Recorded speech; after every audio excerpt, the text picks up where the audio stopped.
কখন সহবাস করলে বাচ্চা হবে, আবার অনেকে জানতে চান কখন সহবাস করলে বাচ্চা হবে না।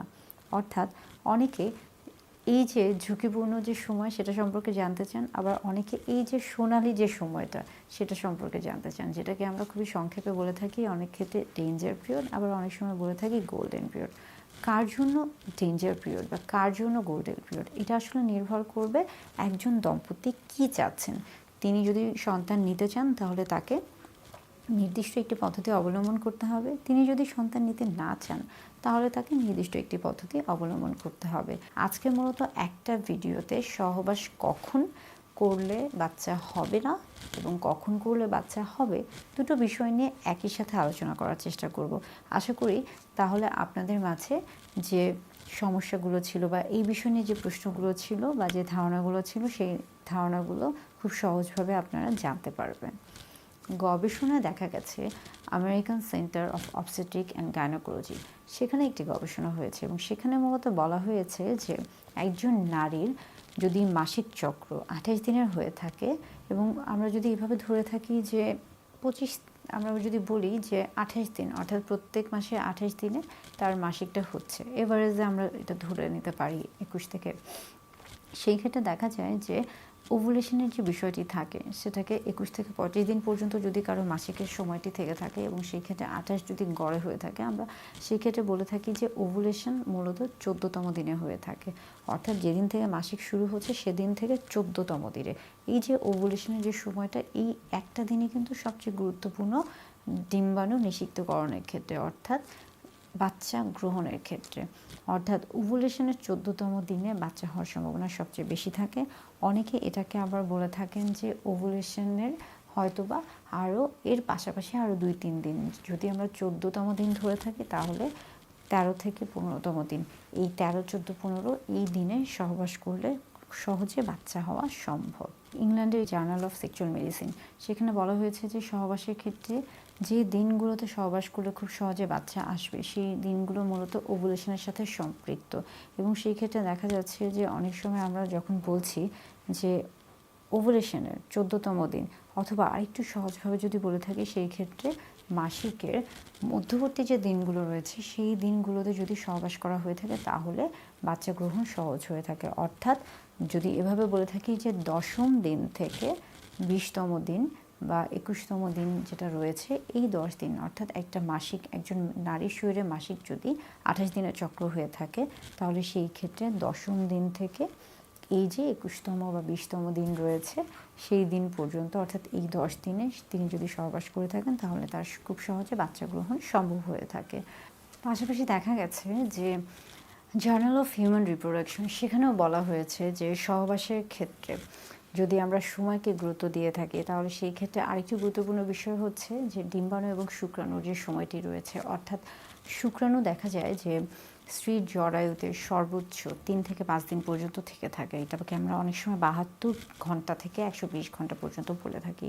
আর ডিম্বাণুর ক্ষেত্রে এটা শুধুমাত্র 12 থেকে 24 ঘন্টা পর্যন্ত হয়ে থাকে, সর্বোচ্চ 1 দিন পর্যন্ত হয়ে থাকে। অর্থাৎ এই যে 12 থেকে 24 ঘন্টার যে সময়টা রয়েছে এই সময়টাতেই মূলত ওভুলেশন হতে হয়, বা ওভুলেশন হলে তখনই আসলে বাচ্চা গ্রহণ করা সম্ভব হয়ে থাকে, সহজ হয়ে থাকে।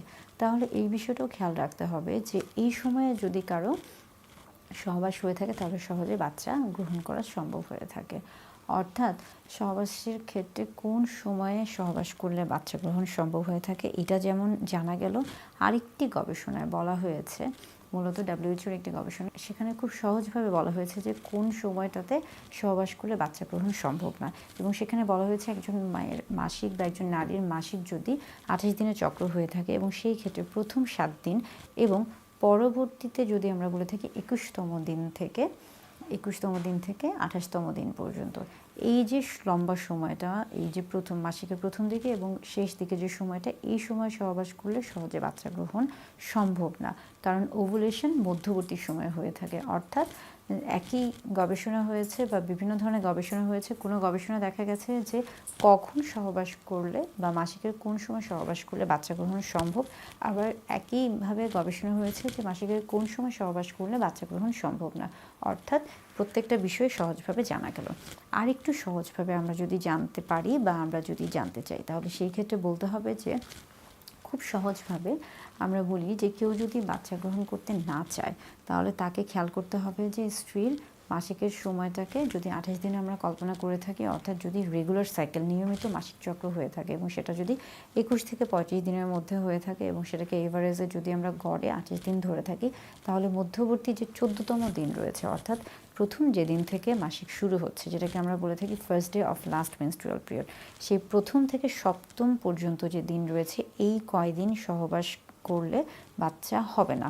আবার পরবর্তীতে 21তম দিন থেকে 28তম দিন পর্যন্ত যদি আমরা গণনা করে থাকি, বা এই ক্ষেত্রে যদি আমরা 35 পর্যন্ত গণনা করে থাকি, সেই ক্ষেত্রেও সহবাস করলে বাচ্চা হবে না। তাহলে এটাকে কি বলা হচ্ছে? এই পিরিয়ডগুলোকে আমরা, যারা বাচ্চা নিতে চাচ্ছেন না তাদেরকে আমরা বলে থাকি সেফ পিরিয়ড। এই পিরিয়ডগুলোকে, অর্থাৎ প্রথম 7 দিন, পরবর্তী এই যে আমরা 21 থেকে 28 দিন বা 35 দিনের যে বিষয়টা বলছি বা হিসাবটা বলছি সেটা।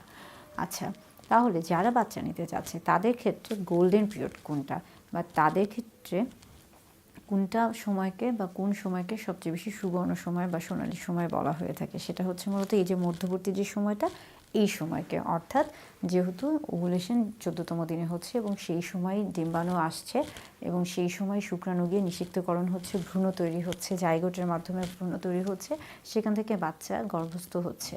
তো সেই কারণে ওই 14তম দিনে সহবাস করলে সেটা অবশ্যই বাচ্চা গ্রহণের ক্ষেত্রে সহজ হয়ে থাকে এবং সেজন্য সেটাকে বলা হয়ে থাকে গোল্ডেন পিরিয়ড বাচ্চা গ্রহণের ক্ষেত্রে। আর সেফ পিরিয়ড যদি বাচ্চা না নিতে চায়, তাহলে সেই ক্ষেত্রে বলতে হবে প্রথম 7 দিন এবং পরবর্তী 21 থেকে এই যে 28 দিন বা 35 দিনের যে বিষয়টি, এটাকে আমরা বলছি যে সেফ পিরিয়ড।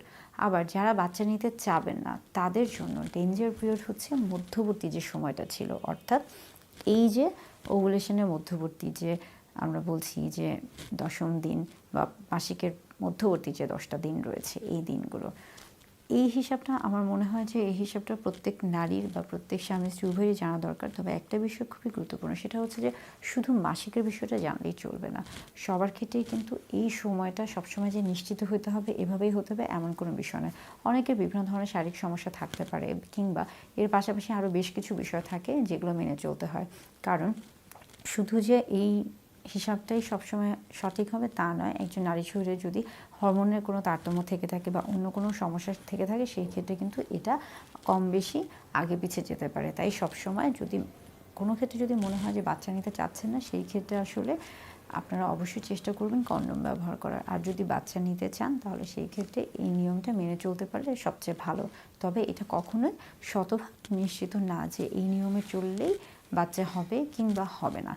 এটা সর্বাধিক একটি গুরুত্বপূর্ণ বা একটি সময়, যেটা কিনা গবেষণার মাধ্যমে জানা হয়েছে, এবং এইভাবে যদি মেনে চলেন তাহলে খুব সহজেই আপনি একদিকে যেমন সন্তান গ্রহণ করতে পারছেন, আরেকদিকে সন্তান গ্রহণ করবেন না। এখন আপনি যে বিষয়টি চান, আপনি যদি সন্তান গ্রহণ করতে চান, তাহলে আপনি ওই যে গোল্ডেন পিরিয়ড যেটা রয়েছে, সেই পিরিয়ডের মধ্য